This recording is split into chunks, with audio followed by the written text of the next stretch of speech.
दोस्तों, आप सबका मेरा नमस्कार। हिंदी पाठशाला में आप सबका स्वागत है। ಸ್ನೇಹಿತರೆ, ಇವತ್ತು ನಾವು ಹಿಂದಿಯನ್ನು ಕಲಿಯೋ ಪ್ರಯತ್ನದ 19ನೇ ಪಾಠದಲ್ಲಿ ಇದ್ದೀವಿ. ಕನ್ನಡದ ಮುಖಾಂತರ ಹಿಂದಿಯನ್ನು ಕಲಿತಾ ಇದ್ದೀವಿ.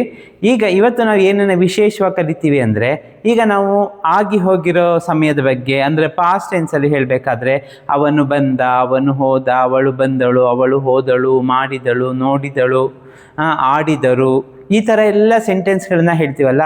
ಆದರೆ ಈಗ ಇಲ್ಲಿ ಒಂದು ನಮಗೆ ಏನು ಸಮಸ್ಯೆ ಬರುತ್ತೆ ಅಂದರೆ, ಬಂದರು ಹೋದರು ಅಷ್ಟಲ್ಲೇ ಆಗೋದಿಲ್ಲ. ಬಂದರು ಬೇರೆ, ಬಂದಿದ್ದಾರೆ ಬೇರೆ, ಬಂದಿದ್ದರು ಬೇರೆ, ಹಾಗೆ ನೋಡಿದನು ಬೇರೆ, ನೋಡಿದ್ದಾನೆ ಬೇರೆ, ನೋಡಿದ್ದ ಬೇರೆ. ಈ ಥರದ ಏನು ಚೇಂಜಸ್ ಬರುತ್ತೆ ಅದನ್ನು ನಾವು ಹಿಂದಿಯಲ್ಲಿ ಹೇಗೆ ಹೇಳೋದು? ಭೂತಕಾಲದ ವಾಕ್ಯ ನನ್ನ ಗೊತ್ತೆ ಆಯಾ ಗಯ ಅಷ್ಟು ಹೇಳಿದ್ರಾಗಲ್ಲ. ಆಯಾ ಬಂದ, ಸರಿ, ಬಂದಿದ್ದಾನೆ ಅಂತ ಹೇಳಬೇಕಲ್ಲ, ಹೇಗೆ ಹೇಳ್ತೀರಾ? ಹಾಗೆ ಬಂದಿದ್ದ ಅಂತ ಹೇಳಬೇಕಲ್ಲ. ಅಂದರೆ ಮುಂಚೆ ಯಾವಾಗಲೂ ಹಿಂದೆ ಬಂದಿದ್ದ ಅಥವಾ ಈಗಿನ್ನೂ ಬಂದಿದ್ದಾನೆ, ಇದನ್ನು ಹೇಳಬೇಕಾದ್ರೆ ಯಾವ ಥರದ ವಾಕ್ಯಗಳು ಹಿಂದಿಯಲ್ಲಿ ಎಷ್ಟು ಸಿಂಪಲ್ ಆಗಿ ಮಾಡ್ಬೋದು ಅದನ್ನು ನಾನು ಇವತ್ತಿನ ಈ ಕ್ಲಾಸಲ್ಲಿ ನಿಮಗೆ ಹೇಳ್ಕೊಡ್ತಾ ಇದ್ದೀನಿ. ಬನ್ನಿ, 19ನೇ ದಿನದ ಕ್ಲಾಸನ್ನು ನಾವೀಗ ಶುರು ಮಾಡೋಣ. ಈಗ ನೋಡಿ, ನಾನು ನೋಡಿದೆ ಇದೆ. ನಾನು ನೋಡಿದೆ ಇದನ್ನು ಹಿಂದಿನಲ್ಲಿ ಹೇಗೆ ಹೇಳ್ತೀವಿ? मैंने देखा. ने का इस्तेमाल सिर्फ भूतकाल में होता है. ನಾನು ನೋಡಿದೆ, मैंने देखा. ಇಲ್ಲಿ ಯಾವ ಗೊಂದಲ ನಿಮಗೆ ಬರೋದಿಲ್ಲ. मैंने देखा ಆಯಿತು. ಈಗ ಇದನ್ನು ನಾನು ನೋಡಿದ್ದೇನೆ ಹೇಳಬೇಕು. ನಾನು ನೋಡಿದೆ, ನಾನು ನೋಡಿದ್ದೇನೆ, ಐ ಹ್ಯಾವ್ ಸೀನ್ ಅಂತ ಬರಬೇಕು. ಐ ಸಾ ಬೇರೆ, ಐ ಹ್ಯಾವ್ ಸೀನ್ ಬೇರೆ ಅಲ್ವಾ? ನಾನು ನೋಡಿದ್ದೇನೆ ಬಂದಾಗ ಹೇಗೆ ಬರಬೇಕು? ವೆರಿ ಸಿಂಪಲ್ ಆಗಿ ಮೈನೆ ದೇಖಾ ಹೇ ಮಾಡಿದ್ರಾಯ್ತು. ಜಸ್ಟ್ ಹೈ ಆ್ಯಡ್ ಮಾಡಿದರೆ ಇಲ್ಲಿ ನೋಡಿದೆಗಿಂತ ನೋಡಿದ್ದೇನೆ ಅಂತಗೆ ಚೇಂಜ್ ಆಗಿಬಿಡುತ್ತೆ. ಮೈನೆ ದೇಖಾ ಹೇ. ಈಗ ಇನ್ನೂ ಸ್ವಲ್ಪ ಮುಂದೆ ಹೋಗಿ, ನಾ ನೋಡಿದ್ದೆ, ಐ ಹ್ಯಾಡ್ ಸೀನ್. ನಾನು ನೋಡಿದ್ದೆ ಇದನ್ನು ಹೇಗೆ ಹೇಳಬೇಕು? ಇದಕ್ಕೂ ಅಷ್ಟೇ, ಜಸ್ಟ್ ಒಂದು ಲೆಟರ್ ಚೇಂಜ್ ಮಾಡಿದರೆ ನಾವು ಏನು ಮಾಡ್ಬೋದು? ಹಿಂದಿಯಲ್ಲಿ ಸೆಂಟೆನ್ಸನ್ನು ಮಾಡ್ಬೋದು.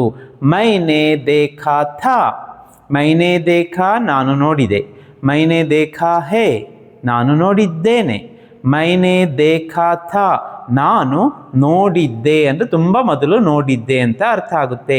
ಇಲ್ಲಿ ಮೈನೆ ದೇಖಾ, ಇಲ್ಲಿ ಹೈ ಬಂದಿದೆ, ಇಲ್ಲಿ ಥಾ ಬಂದಿದೆ. ಮೂರು ಭೂತಕಾಲದಲ್ಲಿ 3 ಥರದ ವಾಕ್ಯಗಳನ್ನು ನಾವು ಇಲ್ಲಿ ನೋಡಿದ್ದೀವಿ. ಅನದರ್ ಎಕ್ಸಾಂಪಲ್ ನೋಡೋಣ ಅಲ್ಲ. ನಾನು ಕಲಿತೆ ಅಂತ ಬರಬೇಕು. ನಾನು ಕಲಿತೆ. ನಾನು ಮೈ, ಇಲ್ಲಿ ನೇ ಬರಬೇಕು. ಮೈನೆ, ಮೈನೆ ಸೀಖಾ. ಇಲ್ಲಿ ನೋಡಿ, ಸೀಖಾ ಅಂತಲೇ ಬರ್ತಿದೆ. ಸೀಖಿ ಅಥವಾ ಸೀಖೆ ಏನು ಬರ್ತಾ ಇಲ್ಲ.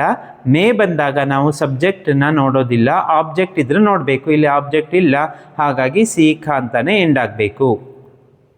ಮೈನೆ ಸೀಖಾ, ನಾನು ಕಲಿತೆ. ನಾನು ಕಲಿತಿದ್ದೇನೆ. ನಾನು ಕಲಿತಿದ್ದೇನೆ. ಮೈನೆ ಸೀಖಾ ಹೇ. ಮೈನೆ ಸೀಖಾ ಹೇ. ಹಾಗೆ ನಾನು ಕಲಿತಿದ್ದೆ. ನಾನು ಕಲಿತಿದ್ದೆ. ಮೈನೆ ಸೀಖಾ ಥಾ. ಹೈ ಇಲ್ಲಿ ಸೇರಿಸಿದ್ವಿ, ಇದರಲ್ಲಿ ಥಾ ಸೇರಿಸ್ತಾ ಇದ್ದೀವಿ. ಮೈನೆ ಸೀಖಾ ಥಾ. ಹೇಳೋಳು ಹುಡುಗಿ ಇದ್ರೂ ಮೈನೆ ಸೀಖಾ ಥಾ ಅಂತಾನೆ ಬರಬೇಕು. ಹುಡುಗಿ ನೋಡಿದಳು. ನೋಡಿ, ಈಗ ಆ ಕಾನ್ಸೆಪ್ಟನ್ನು ಕ್ಲಿಯರ್ ಮಾಡ್ಕೊಳ್ಳೋಣ. ಹುಡುಗಿ ನೋಡಿದಳು. ಲಡ್ಕಿನೇ ದೇಖಾ. ನೋಡಿ, ಹುಡುಗಿ ಅಂತ ಹೇಳಿ ಲಡ್ಕಿನೇ ದೇಖಿ ಅಂತ ಮಾಡೋ ಹಾಗಿಲ್ಲ. ನೇ ಬಂದಾಗ ಸಬ್ಜೆಕ್ಟನ್ನು ನಾವು ಇಗ್ನೋರ್ ಮಾಡಬೇಕು. ಲಡ್ಕಿನೇ ದೇಖಾ, ಹುಡುಗಿ ನೋಡಿದಳು. ಹುಡುಗಿ ನೋಡಿದ್ದಾಳೆ. ಹುಡುಗಿ ನೋಡಿದ್ದಾಳೆ. ಲಡ್ಕಿನೇ ದೇಖಾ ಹೇ. ಹೈನ ಸೇರಿಸಿದ್ದೀನಿ. ಲಡ್ಕಿನೇ ದೇಖಾ ಹೇ. ಹುಡುಗಿ ನೋಡಿದ್ದಳು. ನೋಡಿದ್ದಳು. ಲಡ್ಕಿನೇ ದೇಖಾ ಥಾ. ಲಡ್ಕಿನೇ ದೇಖಾ ಥಾ ಅಂತ ಆಗುತ್ತೆ. ನೆಕ್ಸ್ಟ್, ನಾವು ನೋಡಿದೆವು ಅಂತ ಆದರೆ, ನಾವು ನೋಡಿದೆವು ಅದನ್ನು ಹೇಗೆ ಹೇಳಬೇಕು? ವೀಸಾ. ಹಮ್ನೆ ಬೇಕಾ. ನೋಡಿ, ದೇಖಾ ಅನ್ನೋದು ಏನು ಚೇಂಜಸ್ ಆಗ್ತಾ ಇಲ್ಲ. ಯಾಕೆ? ನಮಗೆ ಎಲ್ಲಿ ಸಬ್ಜೆಕ್ಟ್ ಇಂಪಾರ್ಟೆಂಟ್ ಅಲ್ಲ. ಮೈ ಆದರೂ ಬರಲಿ, ಹಮ್ ಆದರೂ ಬರಲಿ, ಸೇಮ್ ಇರುತ್ತೆ. ಹಮ್ನೆ ದೇಖಾ. ನಾವು ನೋಡಿದ್ದೇವೆ, ಸೇಮ್ ರೂಲ್ ಅಪ್ಲೈ ಮಾಡಿ. ಹಮ್ನೆ ದೇಖಾ ಹೇ. ಹಮ್ನೆ ದೇಖಾ ಹೇ. ನಾವು ನೋಡಿದ್ದೆವು. ನಾವು ನೋಡಿದ್ದೆವು. ಹಮ್ನೆ ದೇಖಾ ಥಾ. ನೋಡಿ, ದೇಖಾ ದೇಖಾ ಹೇ, ದೇಖಾ ಥಾ. ನೆಕ್ಸ್ಟ್, ನೀನು ಕಲಿತೆ. ನೀನು ಕಲಿತೆ. ತುಮ್ನೆ ಸೀಖಾ. ನೋಡಿ, ಸೀಖಾನೇ ಬರ್ತಿದೆ, ಸೀಖೆ ಅಥವಾ ಸೀಖಿ ಬರ್ತಾ ಇಲ್ಲ. ತುಮ್ನೆ ಸೀಖಾ. ಅದನ್ನು ಅಬ್ಸರ್ವ್ ಮಾಡ್ತಾ ಹೋಗಬೇಕು, ಏನು ಚೇಂಜಸ್ ಆಗ್ತಾ ಇದೆ ಪಾಸ್ಟ್ ಟೆನ್ಸಲ್ಲಿ ಒಂದೊಂದಕ್ಕೂ ಅಂತ ಅಬ್ಸರ್ವ್ ಮಾಡಿ. ನೀನು ಕಲಿತಿದ್ದೀಯ, ತುಮ್ನೆ ಸೀಖಾ ಹೇ. ನೋಡಿ, ಅಲ್ಲಿ ದೇಖಾ ಹೇ, ಇಲ್ಲಿ ಸೀಖಾ ಹೇ. ನೀನು ಕಲಿತಿದ್ದೆ, ತುಮ್ನೆ ಸೀಖಾ ಥಾ, ತುಮ್ನೆ ಸೀಖಾ ಥಾ. ಹಾಗೆ ನೀವು ಮಾಡಿದಿರಿ, ನೀವು ಮಾಡಿದಿರಿ. ಆಪ್ನೆ ಕಿಯಾ, ಕರ್ ಕಿಯಾ, ಕರ್ನ ಮಾಡುವುದು, ಕಿಯಾ ಮಾಡಿದಿರಿ, ಆಪ್ನೆ ಕಿಯಾ. ಮೈ ಬಂದಾಗ ಮೈನೆ ಕಿಯಾ ಬರುತ್ತೆ. ಸೊ ಕಿಯಾ ಅನ್ನೋದು ಚೇಂಜ್ ಆಗಲ್ಲ.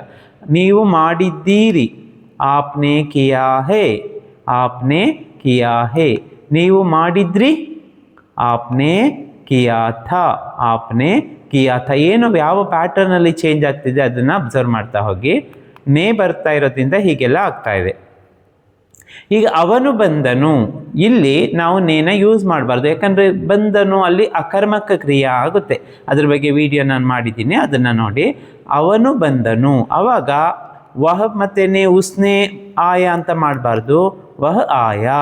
ಅವಳು ಬಂದಳು, ವಹ ಆಯಿ, ಹಾಗೆ ಮಾಡಬೇಕು. ಅವನು ಬಂದಿದ್ದಾನೆ, ಸೇಮ್ ರೂಲ್ ಮಾಡಿ, ವಹ ಆಯಾ ಹೇ, ವಹ ಆಯಾ ಹೇ. ಅವನು ಬಂದಿದ್ದನು, ವಹ ಆಯಾ ಥಾ, ವಹ ಆಯಾ ಥಾ, ಬಂದಿದ್ದನು. ಹುಡುಗಿ ಆದರೆ ವಹ ಆಯಿ ಹೇ, ವಹ ಆಯಿ ಥಿ ಅಂತ ಚೇಂಜ್ ಆಗುತ್ತೆ. ಇಲ್ಲಿ ನೇ ಇರೋದ್ರಿಂದ ನಾವು ಸಬ್ಜೆಕ್ಟ್ ಏನಿದೆ ಹಾಗೆ ವರ್ಬನ್ನು ಇಡ್ತಾ ಇದ್ದೀವಿ. ಅವರು ಬಂದರು, ವೇ ಆಯೇ. ನೋಡಿ, ಆಯಾ ಇರೋದು ಆಯಾ ಆಯಿತು, ವಹ ಏವೇ ಆಯಿತು, ಆಯಾ ಆಯೇ ಆಯಿತು. ಅವರು ಬಂದಿದ್ದಾರೆ, ವೇ ಆಯೇ ಹೇ, ವೇ ಆಯೇ ಹೇ.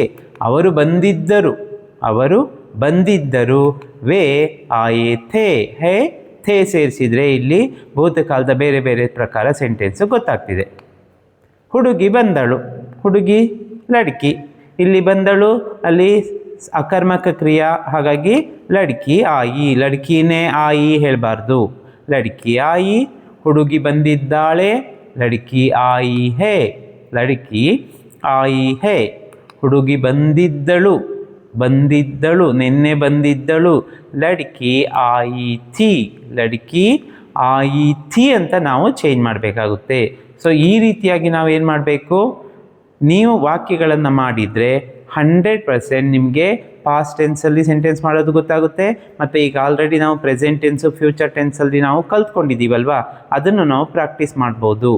ಸೊ ಹೇಗನ್ನಿಸ್ತು ಈ ಥರದ ವಾಕ್ಯಗಳ ನಿರ್ಮಾಣ? ಎಷ್ಟು ಈಸಿಯಾಗಿ ನಾವು ಮಾಡ್ಬೋದು ನೋಡಿ. ಇಲ್ಲಿ ನಾವು ಕಲಿಯೋದೇನು, ಹೈ ಅಥವಾ ಥಾ ಹಾಕೋದು, ಅಥವಾ ಥಾ ಥೇತಿ ಏನಾದರೂ ಬರ್ಬೋದು. ಅದು ಇಲ್ಲಿ ಸಬ್ಜೆಕ್ಟ್ನ ನಾವು ನೋಡಿ ನಾವು ವರ್ಬನ್ನು ಚೇಂಜ್ ಮಾಡ್ತಾ ಇಲ್ಲ. ಅದನ್ನು ಕರೆಕ್ಟಾಗಿ ತಿಳ್ಕೊಳ್ಳಿ. ನೇ ಬಂದಾಗ ಸಬ್ಜೆಕ್ಟನ್ನು ನಾವು ಇಗ್ನೋರ್ ಮಾಡಿ ಆಬ್ಜೆಕ್ಟ್ ಕಡೆಗೆ ಗಮನ ಕೊಡಬೇಕು. ಆಬ್ಜೆಕ್ಟಲ್ಲಿ ಬರಲಿಲ್ಲ, ಆಬ್ಜೆಕ್ಟ್ ಅಂದ್ರೇನು, ಮೈನೆ ಆಮ್ ಖಾಯ, ಆವಾಗ ಆಮ್ ಅನ್ನೋದು ಅಲ್ಲಿ ಆಬ್ಜೆಕ್ಟ್ ಆಗುತ್ತೆ. ಸೊ ಈ ವಿಡಿಯೋ ನಿಮಗೆ ಇಷ್ಟ ಆಗಿದ್ರೆ ಲೈಕ್ ಮಾಡಿ, ಶೇರ್ ಮಾಡಿ. ಹಾಗೂ ಈ ಚಾನಲ್ನ ಫಸ್ಟ್ ಟೈಮ್ ನೋಡ್ತಾ ಇದ್ದರೆ ನೀವು ಈ ಚಾನಲ್ನ ಇನ್ನೂ ಸಬ್ಸ್ಕ್ರೈಬೇ ಮಾಡ್ಕೊಂಡಿಲ್ಲ ಅಂದರೆ ಈಗಲೇ ಸಬ್ಸ್ಕ್ರೈಬ್ ಮಾಡಿಕೊಂಡು ಬೆಲ್ ಐಕಾನ್ನ ಪ್ರೆಸ್ ಮಾಡಿ. ಯಾಕಂದರೆ ಹಿಂದಿ ಕಲಿಯೋದಕ್ಕೆ ಈ ಚಾನಲ್ ಖಂಡಿತ ನಿಮಗೆ ಹೆಲ್ಪ್ ಮಾಡುತ್ತೆ. ಸುನ್ನೆ ಕೆ ಲಿಯೆ ಆಪ್ ಸಬ್ಕೋ ಧನ್ಯವಾದ.